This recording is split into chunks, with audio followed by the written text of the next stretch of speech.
Everybody really seems to want to go to war over Ukraine, except the Ukrainians, and Dutch people really want to throw eggs at Jeff Bezos. For the first time ever, plausibly live, the Seannie Mac Show begins right now.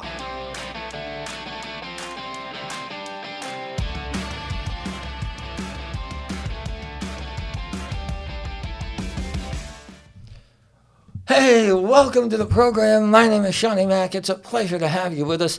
We begin this Valentine's Day in a place known for love, the Russian border with Ukraine, where, in an attempt to prevent Ukraine from joining NATO, Russia has amassed over 100,000 troops.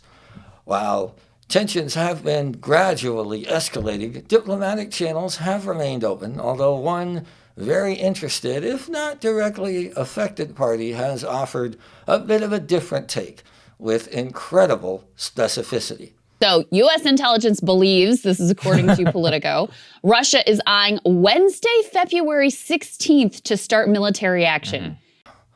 Wednesday, hump day. All right, Eastern Europe, get ready. According to the always reliable pre-war U.S. intelligence, your war will commence on Wednesday. To really drill down on the specifics, let's check in with National Security Advisor Jake Sullivan. Well, Jake, we cannot perfectly predict the day, but we have now been saying for some time that we are in the window and an invasion could begin, a major military action could begin by Russia in Ukraine any day now. That includes this coming week before the end of the Olympics. Of course, it could take place after the end of the Olympics, or it is still possible, we believe, that Russia could choose the diplomatic path. But the way they have built up their forces, the way they have maneuvered things in place, makes it a distinct possibility that there will be major military action very soon. All right, there you have it. Russia is definitely, possibly thinking about maybe invading Ukraine on Wednesday, or later this week, or next week, or not at all.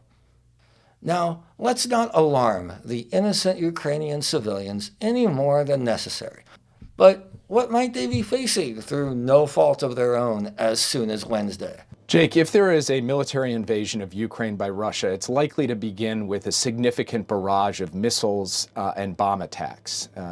Those are never as precise as any army would like them to be, and we don't even know how precise the Russian army would like them to be. So innocent civilians could be killed regardless of their nationality. It would then be followed by an onslaught of a ground force moving across the Ukrainian frontier, again, where innocent civilians could get caught in the crossfire. Holy shit, Jake. Heads up, Ukrainians. As soon as Wednesday, a tank will roll through your yard and kill your family. Okay, call me old-fashioned, but since we're talking so much about maybe definitely, but hopefully not going to war with a nuclear-armed power over Ukraine, should we ask someone a little closer to the situation what they think is happening? Maybe like the Ukrainians? Ukrainian President Vladimir Zelensky, what say you? The best friend for enemies, that is panic in our country. And all this information that helps only for panic doesn't help us. Wow, the Russians have built up a massive force along the border. And the U.S. says it will deploy troops and act swiftly if anything happens.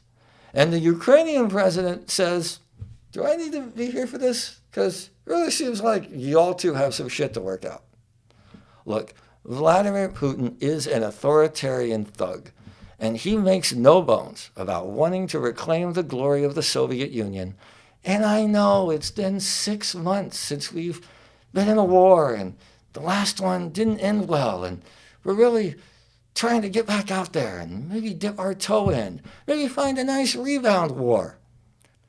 But before we insist on sending American boys and girls to fight and possibly die for the territorial integrity of Ukraine, let's at the very least make sure the Ukrainians themselves and the European continent have had their say first. Because here's the thing about rebounds. You fall in love every time. And one day, before you know it, you look up and it's been 20 years. And neither of you knows how to quit the other. Happy Valentine's Day. We'll be right back. Hey, thank you so much for watching and listening. If you like what we're doing here, the best way to support the show is to become a premium subscriber, which you can do at the top link right down there in the description. As a premium Seannie Mac Show subscriber, you'll get the full video and audio versions of every episode early and ad-free. That's before anyone else gets it and without me asking you to do stuff like I am right now. Plus, you'll get exclusive behind-the-scenes content, a weekly Q&A with me, where you can ask me anything and I'll answer it, and premium subscribers get exclusive discounts on all our future merchandise, as well as discounts on tickets to all of our future live shows. It really is the best way to support the show and keep it going. Again, that's at the top link right down there in the description. Do it and I will love you forever. Okay, now back to the show. Welcome back. Let's move to the Netherlands, where billionaire Amazon founder and walking midlife crisis Jeff Bezos has started himself a little controversy. The story comes out of the historic Dutch port of Rotterdam, which I know a lot about because this show is huge there. Goedenavond, Rotterdam. You see, Bezos has built for himself the world's largest yacht, which is so big with such a tall mast that in order to ship it, they'll have to disassemble and reassemble this historic bridge, which is a national landmark and has already avoided demolition once, back when it was replaced by a tunnel, and at that time, public protest halted its destruction. So how big exactly is this yacht? We're going to take a look by the numbers. More than $500 million, $500 million. That's the reported price tag of Bezos' new toy. 417-foot-long boat that will surpass what is now the largest sailing yacht, the 360-foot yacht known as the Sea Cloud. The city's bridge has a clearance of 130 feet, apparently not high enough for the towering masts of Bezos' yacht. That's not that impressive. I mean, I don't want to brag, but I have a car. Ever heard of them? Yeah. Can your mega yacht get through a Culver's drive-thru, Jeff? I didn't think so. Now, the Rotterdam mayor and council have both said that the decision has not been made on whether the bridge will be disassembled and reassembled to move the yacht. But local residents have already prepared. Not to be too petty here, but we have to tell you about this. If the city dismantles that bridge for Bezos, more than 1,000 locals have already said they plan to pelt that yacht with rotten eggs. Ha! Yeah, that'll show them you can take our bridge, but you'll have to feel the wrath of our eggs. It's actually up to 4,000 people who have said on Facebook that they plan to throw eggs at the yacht. There's just one little snag.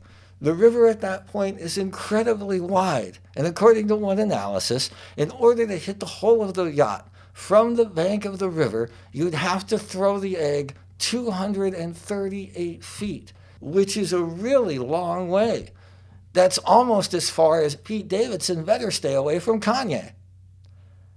You know, it's like the old saying goes, sometimes a metaphor just hits you right in the face like a rotten egg.